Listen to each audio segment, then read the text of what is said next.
Alors, bonjour tout le monde. Alors, aujourd'hui, on profite de l'occasion, vu que c'est tranquille, pour vous faire une petite conférence virtuelle sur la bibliothèque du Collège classique de Thetford. Donc, vous savez que ici, le Cégep est situé dans les anciens locaux du Collège classique et il y a encore des documents qui nous appartiennent, qui proviennent de l'ancienne collection du Collège classique. Donc, au cours des prochaines minutes, on va faire une petite, on va voir avec mon diaporama un petit peu l'histoire de la bibliothèque du Collège classique et un peu ses collections. Donc, d'où le titre de ma conférence, comme vous pouvez voir, Mémoire d'une élite, parce qu'il faut considérer qu'à l'époque, les gens qui allaient au collège classique étaient considérés comme l'élite, puisque ce sont eux qui allaient à l'université, contrairement aux gens de l'école de métier, par exemple, qui allaient apprendre un métier, euh, exemple de la mécanique. Donc, pour commencer, il y a un bref rappel de l'histoire du collège classique, qui a été, donc, le collège, les prémices du collège classique remontent en 1948, alors que l'abbé Ernest Dubé crée l'école presbytérale, qui est située à l'école Saint-Georges. Donc, l'école presbytérale offre seulement la première année du cours classique, c'est les éléments latins. Par la suite, en 1954, on va continuer donc à donner plus, on va donner une ou deux autres années de plus et on va devenir l'externat classique. Et finalement, en 1956, on va prendre le nom de Collège classique de Thetford et on va être affilié à l'Université Laval. Parce qu'il faut savoir, c'est que tous les collèges classiques du Québec étaient affiliés à une université, soit l'Université de Montréal, l'Université de Laval ou un petit peu plus tard à l'Université de Sherbrooke. Après ça, si on regarde aussi, si on continue un petit peu notre bref survol, donc le bâtiment, comme vous pouvez voir sur la photo ici à l'écran, c'est le bâtiment, l'école en tant que telle. Il a été bâti en 1959 seulement. Donc, avant ça, avant d'être en 59, le collège s'est promené dans différentes écoles. Il y a eu ses locaux, par exemple, à l'école Sainte-Julie, à l'édifice de la cité Saint-Jean-Baptiste, l'école Saint-Maurice. Donc, on était un petit peu là, un collège itinérant. Donc, il faut vraiment attendre 1959 pour que le collège ait son propre bâtiment qui est bâti sur le boulevard Smith, comme on l'appelait à l'époque. Le cours complet va être offert à partir de l'année 1961-1962. C'est-à-dire qu'on va pouvoir faire son cours classique là, vraiment des éléments latins jusqu'à philo 2. Par la suite, les filles sont arrivées au collège classique en 1966. Pourquoi si tard? Bien, vous savez qu'il y avait un projet de construire un collège classique pour filles. Il devait se situer où est situé aujourd'hui le magasin 7 Lapuis Meubles. Et puis, pourquoi on n'a pas bâti le collège classique pour filles? C'est parce que le fameux rapport parent, il est venu comme annoncer la mort éventuelle des collèges classiques. Fait que là, les dirigeants se sont dit que ça ne vaut pas la peine de bâtir un collège qui n'existera plus dans quelques années. Et c'est pour ça qu'à ce moment-là, on a décidé d'admettre les filles au collège classique pour garçons. Et donc, la dernière année du collège classique, c'est l'année scolaire 1968-1969, puisqu'à l'automne 1969, c'est le début du cégep qui va occuper le bâtiment du collège classique. Donc, les premières traces de la bibliothèque du collège classique. Vous savez, comme tantôt, je vous ai dit, le collège, dans ses premières années, était un collège itinérant. Donc, ce n'était pas évident d'avoir une bibliothèque. Les toutes premières traces qu'on peut avoir de la bibliothèque remontent à l'année 1954-1955. À ce moment-là, la collection compte 80 volumes et 40 brochures. Là, vous me dites, c'est quoi la différence entre un volume et une brochure? Bien, c'est simple, c'est le nombre de pages. En haut de 48 pages, c'est un volume. En bas de 48 pages, c'est une brochure. Bon, où sont situés les volumes? Ils sont situés dans le bureau du directeur des études, l'abbé Robert Mercier, que vous voyez ici à l'écran sur la photo. Là, vous me dites que ça ne devait pas être trop tentant pour un jeune étudiant d'aller emprunter des livres quand c'était dans le bureau du directeur des études. Mais je vous dire que c'était voulu aussi un petit peu. On voulait surveiller ce que les jeunes lisaient. Je vais citer ce que disait Claude Corbeau ici dans un de ses volumes. Les autorités collégiales se méfient toujours des lectures auxquelles peuvent s'adonner leurs élèves, car les prescriptions de l'index conservent toute leur rigueur. Jusqu'à son terme, le collège classique entretiendra une relation ambiguë avec la lecture et la littérature. Oui, il est important que les élèves lisent, et c'est essentiel à la réussite de leur formation, mais il faut surveiller ces lectures, car il y a tant de mauvais livres et de mauvais auteurs. Donc, vous savez qu'à l'époque, ce qu'on disait, un étudiant qui lit, c'est très bien. Un étudiant qui lit trop, c'est suspect. Par la suite, donc, à quoi pouvait, donc, comme je vous ai dit un petit peu, la bibliothèque était itinérante. Donc, après ça, on retrouve la bibliothèque en 1956-1957. On mentionne qu'un des locaux qui était situé à l'école Sainte-Julie, qui était occupé par le Collège classique, servait à la fois de salle de réunion des professeurs et de bibliothèque. Mais à quoi donc pouvait bien ressembler cette bibliothèque? Malheureusement, je n'ai pas trouvé de description de la bibliothèque à l'époque. C'est pour ça que, pour vous donner une petite idée, je vais vous lire une description que M. Jean-Rémy Brault, qui lui a fréquenté la bibliothèque du séminaire de Sainte-Thérèse dans les mêmes années, au milieu des années 50. Vous allez voir à quoi vous pouvez avoir une idée de quoi pouvait ressembler une bibliothèque de collège classique. Il disait « La bibliothèque était fermée à clé. Le détenteur de celle-ci était le directeur des études. Ma première visite de la bibliothèque m'a permis de faire quelques constatations évidentes. D'abord, qu'il n'y avait aucun classement. J'ai constaté que cette bibliothèque contenait beaucoup d'ouvrages qui me semblaient fort intéressants, assez anciens, voire souvent précieux, surtout en histoire du Canada. J'ai constaté qu'il n'existait aucun système d'enregistrement des prêts. En somme, ma première visite à la bibliothèque du collège m'a permis de découvrir que ce n'était pas une vraie bibliothèque. C'était un entrepôt dans lequel des livres étaient conservés, plus ou moins bien, alignés sur des étagères. Pas de catalogue, pas de classement, pas même de rangement un tant soit peu logique, pas de budget, donc pas de développement des collections ni de lacage. Grosso modo, j'imagine que la bibliothèque du Collège classique à l'époque devait ressembler un petit peu à la description que M. Brault a faite de celle du séminaire de Sainte-Thérèse.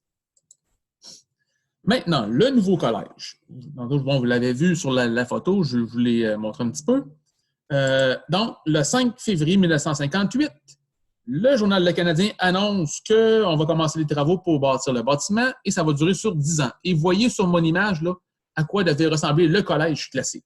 Bon, on va voir toutes les commodités de l'époque. On parle d'une cafétéria, des résidences et surtout une bibliothèque aussi qui devait être, il y avait même une chapelle, une bibliothèque.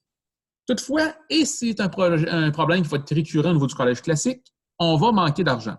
Donc, en février 1959, on sort un deuxième plan pour le collège classique. Déjà, on voit qu'il y a beaucoup d'éléments qui ont disparu du premier plan. Un mois plus tard, on est déjà rendu à sortir la troisième mouture qui, elle, sera construite, c'est celle-ci. Donc, vous voyez qu'on est rendu de ce qu'on avait au départ à juste seulement une espèce de L, c'est-à-dire le collège et les résidences pour prêtres. On a eu beaucoup de diminution au niveau du projet d'origine. Et qu'est-ce que ça l'a amené? Bien, ça l'a amené bye-bye la bibliothèque, oui, parce que la bibliothèque a été carrément enlevée. On a bâti celle, par exemple, la Bibliothèque nationale. Il y avait deux bibliothèques dans le collège classique. La bibliothèque des enseignants, elle a été construite comme les plans d'origine. Vous voyez, là, on la voit ici. Vous pouvez la voir sur le bas. Donc, elle a été construite. Elle faisait 18 pieds par 20 pieds et était située au rez-de-chaussée de la résidence des prêtres. Toutefois, la bibliothèque pour les étudiants, elle a disparu. Parce que là, on a dû couper des places pour rapetisser le collège. Mais là, on ne pouvait pas avoir un collège classique sans bibliothèque pour les étudiants. C'est donc là, à ce moment-là, on a pris de quoi de temporaire. On a pris un local qui se situe au premier étage, qui était conçu à l'origine pour être un local d'enseignants. Et on a mis les volumes là. Et le local en question faisait 24 pieds par 45 pieds.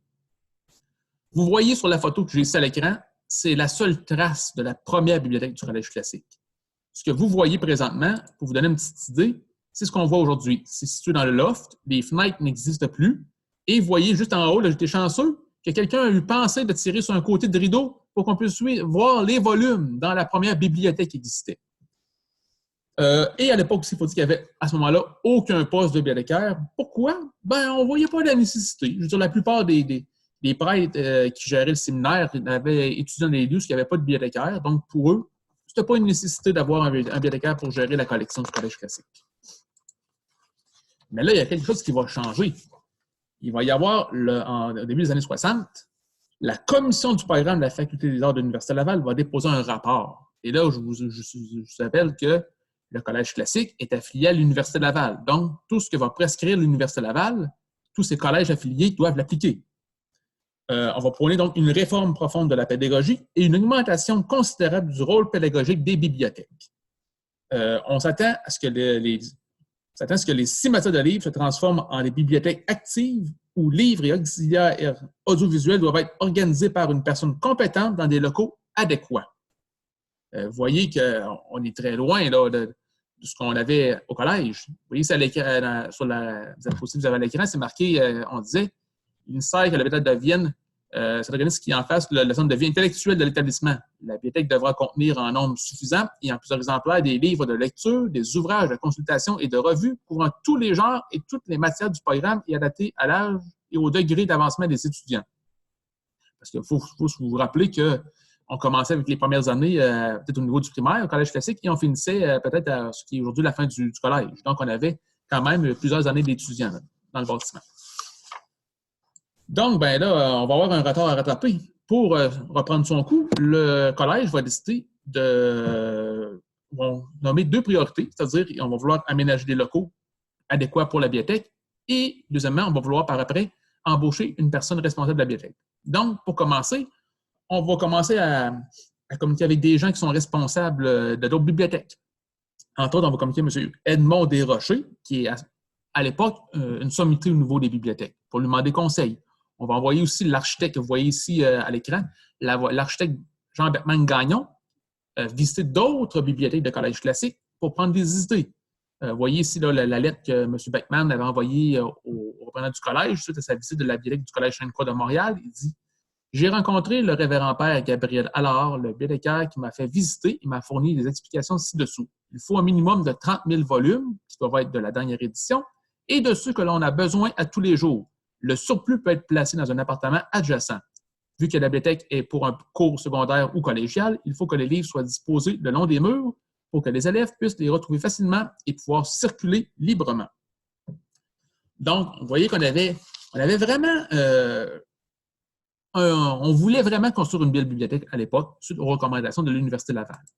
Et là, d'ailleurs, on va partir avec des idées de grandeur. Ce que vous voyez à l'écran, c'est le projet qu'on avait en 1961. On avait conçu des nouveaux plans. On voulait que la bibliothèque soit située dans une nouvelle aile qui allait faire 84 pieds par 170 pieds. Vous voyez là, à l'écran, ce que la flèche est marquée « bibliothèque ». D'ailleurs, on avait même prévu, on voulait avoir un budget de 100 000 $ pour tout ce qui est ameublement, pour le laboratoire, la bibliothèque et l'amphithéâtre. Ça, c'était le projet numéro 1, donc pour les locaux. Et parallèlement, comme je vous disais, on va aussi regarder pour embaucher une personne. Donc, en mars 1962, on va embaucher le premier bibliothécaire du Collège classique qui va s'appeler M. Raymond Surgeon. Et donc, il va commencer à s'occuper de la collection. Et avec le préfet des études que vous voyez, M. Gérard Lemay, qui deviendra plus tard dans sa carrière le premier directeur général du Cégep, on va pouvoir aussi surveiller un petit peu ce que les étudiants vont lire. Vous voyez, là, on dit que le préfet a pleine autorité pour permettre ou défendre la lecture de certains livres et revues au collège. Vous voyez ici ce que M. Lemay écrivait.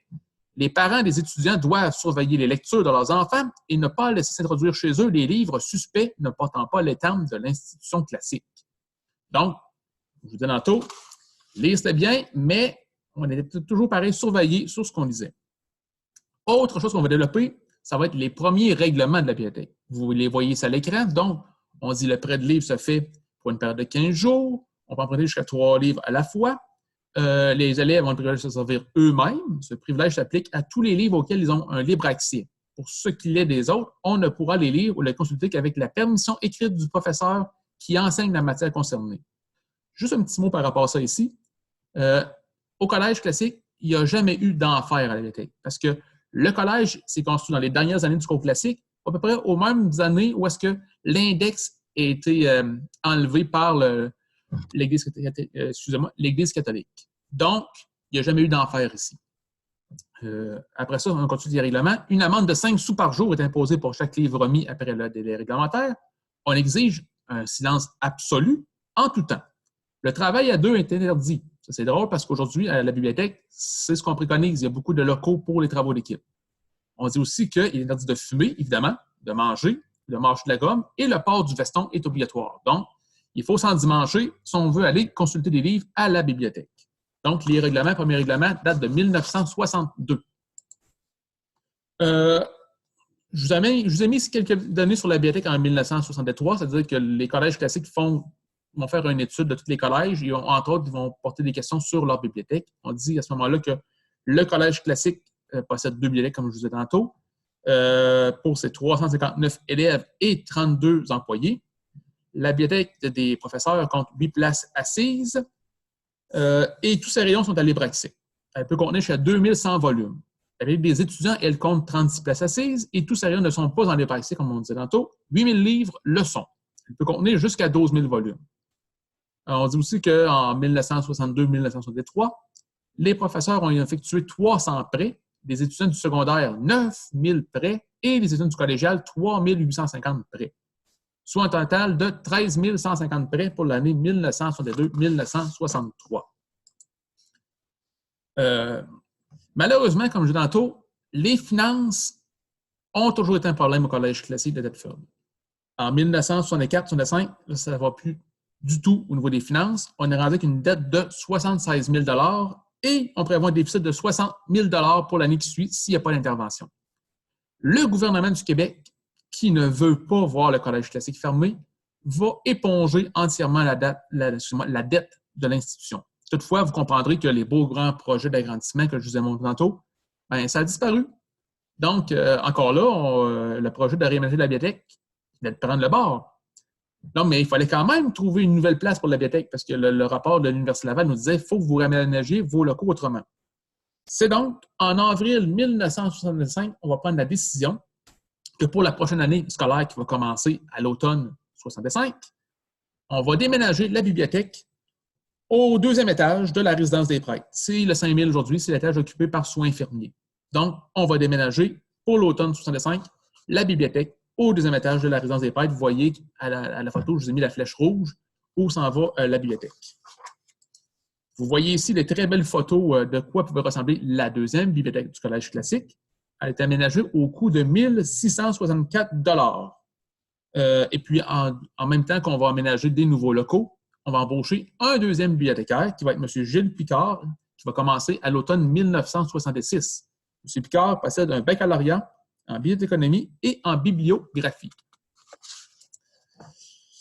Bon, c'est sûr qu'à l'annonce, là, les locaux vont venir assez vite étroits parce qu'on n'avait pas prévu le plan d'origine.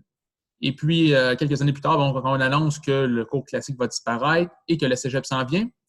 Là, on se dit que là, on manque de place à la bibliothèque, ce qui fait que, vous aviez vu sur les photos d'avant, les photos s'arrêtaient environ à la hauteur du mur sur les photos que vous voyez du bas. Mais quand on devient un cégep, on va défoncer le mur où étaient situées les résidences des prêtres et la bibliothèque va occuper tout le dernier étage qui est du 5000 aujourd'hui, présentement au collège. Donc, on a pu agrandir la bibliothèque. Les photos que vous voyez ici, c'est les photos prises après le début des cours au cégep. Les origines de la collection. Donc, comme on mentionnait au départ, il n'y avait aucun budget au Collège classique pour faire de l'achat documentaire. La seule façon de bonifier la collection venait de dons. Des dons de prêtres, des dons de notables de la place. On a aussi des dons qui proviennent d'autres institutions scolaires. Par exemple, l'Université Laval va faire des dons au Collège classique, puisqu'on est un collège affilié à celle-ci. Comment on peut le savoir? Bon, je vous ai mis ici, ce que vous voyez à l'écran, ce sont des exemples de tampons, d'ex-libris qu'on peut retrouver dans les volumes. Parce que, comme je disais tantôt, on a encore ici à la bibliothèque environ une collection de 500 ouvrages qui proviennent de l'ancien collège classique. Et par les ex-libris au début des volumes, on est capable de savoir d'où sont originaires les volumes avant d'arriver ici à Thetford. Quels sont les sujets là, que les volumes, on va dire, bon, dans une très haute proportion sur les ouvrages qui concernent la littérature, la géographie, l'histoire, les sciences de la nature, les mathématiques et la religion. On se souvient que c'est un cours classique, on s'en va à l'université, donc tout ce qui est technique, beaucoup moins de volumes à ce niveau-là. Après ça, bon, les premiers volumes. Tantôt, on a dit qu'on arrive dans le nouveau bâtiment à l'automne 1959, et c'est à ce moment-là qu'on va commencer à avoir un petit budget pour faire de l'achat de volumes. On passe la première commande à l'automne 1959. Et puis, on va commander chez l'éditeur Letellier, situé à Paris, en novembre de la même année. Pourquoi qu'on commande directement de l'éditeur en France plutôt que de passer par un libraire québécois? C'est parce qu'à l'époque, la loi du livre n'existait pas. Ce qui fait que le collège allait payer le même prix à la chaîne de la France que le libraire. Sauf que le libraire, lui, s'il veut revendre le livre, il faut qu'il le vende plus cher pour pouvoir se faire un profit. Ce qui fait que si le collège allait acheter ses volumes de la librairie, il aurait payé ses volumes plus cher. C'est donc pourquoi il a acheté directement de l'éditeur en France. Donc, ce que vous voyez à l'écran un petit peu, c'est une liste de volumes achetés en 1959 par le Collège classique avec, vous voyez là le titre, le numéro, vous voyez que c'est des dons. On voit qu'ici, il y a beaucoup de volumes qui ont été faits par des dons de Monseigneur Maurice Roy, mais si ça aurait été acheté à un endroit, ça aurait été indiqué aussi. On va retrouver quoi? Bon, on trouve évidemment plusieurs ouvrages portés entre autres sur les auteurs de la paix, comme Platon, Corneille, Racine, Molière, Shakespeare. On va trouver aussi des petits volumes de la collection Que sais-je. Les grands auteurs du passé comme Homère, Edgar Poe, Euripide, Eschyle, Sophocle. On voit aussi les écrits des auteurs canadiens-français comme Gabriel Roy, Gratien Gélinas. Et puis, on va aussi s'occuper de la bibliothèque des enseignants, vu qu'on en a deux bibliothèques. De ce côté-là, on va beaucoup plus acheter des volumes, je vous dirais, pédagogiques, destinés à mieux outiller les enseignants pour travailler avec les élèves. Je vais vous donner quelques titres à l'époque et qui peuvent vous porter à sourire. Bon, on va acheter le volume L'enfant seul, Puberté et problèmes sexuels de l'adolescence, Éducation par le jeu, Grande ligne de la psychologie de l'enfant. Et mon préféré, Nos enfants sont-ils des monstres? Merveilleux volume. Donc, les collections, je vous dis quoi ça devait ressembler en termes de volume. Donc, si je regarde, au début là, des années 60, c'est-à-dire pour l'année scolaire 1960-1961, la bibliothèque des élèves compte 1247 volumes et 1840 brochures. Au terme du cours classique, je peux dire, là, au printemps 1967, la bibliothèque va compter 20 692 volumes. Donc, comme vous pouvez voir, il y a eu un bond exponentiel de la collection, probablement suite à l'embauche de bibliothécaires et de d'autres personnels. Là, j'ai juste parlé des bibliothécaires, mais il y a aussi d'autres personnels techniques qui ont été embauchés par le collège pour s'occuper de la bibliothèque. Nonobstant les volumes, bon, au niveau des périodiques, encore là, le collège va développer une collection. Voyez-vous, en 1960-61, le collège est abonné à 24 périodiques qui concernent surtout quoi? Bon, la religion, les sciences, l'éducation, le cinéma, la géographie, l'environnement ou encore la société. En 1962-63, avec l'embauche de notre bibliothécaire, on va porter un grand coup. Alors là, on va s'abonner à près de 67 revues. Et puis là, aussi les sujets des périodiques auxquels on va être abonné vont changer puisque il va y avoir une forte laïcisation de la société dans les années 60, ce qui fait qu'on va s'abonner à beaucoup moins de magazines religieux, comme Prêtre aujourd'hui qu'on voit ici à l'écran, et beaucoup plus donc d'autres magazines plus dans l'air du temps, comme l'Action nationale, Esprit, Life Magazine. Au niveau régional, bon, ben, le collège va être abonné à tous les journaux, exemple, Le Progrès de Thetford. Bon, et tous les anciens journaux là aussi vont avoir un abonnement au niveau du collège classique. Au niveau des documents audiovisuels, qu'est-ce qu'on attend à l'époque par documents audiovisuels? C'est vraiment un melting pot, je vous dirais. On dirait que la collection de documents audiovisuels, ça comprend 500 diapositives qui ont été en 1962-63. On a 500 diapositives, 50 cartes géographiques, 3 magnétophones, 2 tourne-disques et surtout 150 disques. Juste au début, comme je vous dis, des années 60. Au printemps 69, donc à la fin du cours classique, la collection va comprendre 7199 diapositives, 385 films, 181 cartes, 212 disques et 33 disques enregistrés sur des bobines pour une valeur de 13 200 $. Donc, on avait quand même une belle collection de documents audiovisuels. Pour terminer, qu'est-ce qui reste aujourd'hui de la bibliothèque du Collège classique de Thetford? Bon, vous voyez un petit peu à l'écran la collection que je vous parle tantôt. Nous, il ne reste pas grand-chose. Quelqu'un qui cherchait des traces de la bibliothèque du Collège classique, il ne reste pas beaucoup de choses. Il reste environ 500 ouvrages sur les 20 692 qu'il y avait à l'époque. Le reste a été liké. C'est pareil, comme il n'y a plus de revues, ni de... Les vieux journaux ont été conservés. Ils ont été, dans les environ une dizaine, 10-15 ans, ils ont été cédés au centre d'archives de la région de Thetford. Mais pour le reste, il n'y a plus aucun document visuel. Donc, les 500 volumes, c'est environ la dernière preuve de la bibliothèque du Collège classique. Vous pouvez, si vous souhaitez, les demander au contrôle du prêt pour les consulter sur place. Vous ne pouvez les emprunter, mais il est possible de les consulter sur place. Ils sont dans le catalogue du réseau des bibliothèques publiques de Thetford. Donc, vous pouvez voir les volumes que nous possédons. Je vous dirais qu'il n'y a pas de volume très, très cher, et puis que ce qui fait la richesse de la collection, ce sont d'en avoir 500 ensemble qui nous proviennent de l'ancienne bibliothèque du collège. Pour les locaux, bien, comme je disais, tout le monde sait que la bibliothèque n'occupe plus les mêmes locaux. Et puis, en quelle année ça s'est passé? C'est lors des travaux d'agrandissement du collège qui ont lieu entre 1976 et 1978. C'est à ce moment que la bibliothèque est descendue au rez-de-chaussée devant le collège. Donc, on n'occupe plus les mêmes locaux, on n'a pratiquement plus de documents de l'époque, mais au moins, il nous reste une belle collection que vous pouvez consulter si vous voulez. J'espère que cette petite conférence virtuelle sur notre collection de la bibliothèque du Collège classique vous a aimé, vous avez aimé ça. Et puis, moi, ça m'a fait plaisir de vous partager ce travail, puisque j'ai écrit un volume sur le sujet, si jamais cela vous intéresse, qui s'appelle Mémoire d'une élite, histoire de la bibliothèque du Collège classique de Thetford. Je vous invite à l'emprunter quand que la bibliothèque va rouvrir ses portes, ou encore le volume a été numérisé, et si vous y allez par le catalogue, dans la section Libre accès, vous pourrez le consulter en ligne. Alors, je vous remercie beaucoup de m'avoir écouté.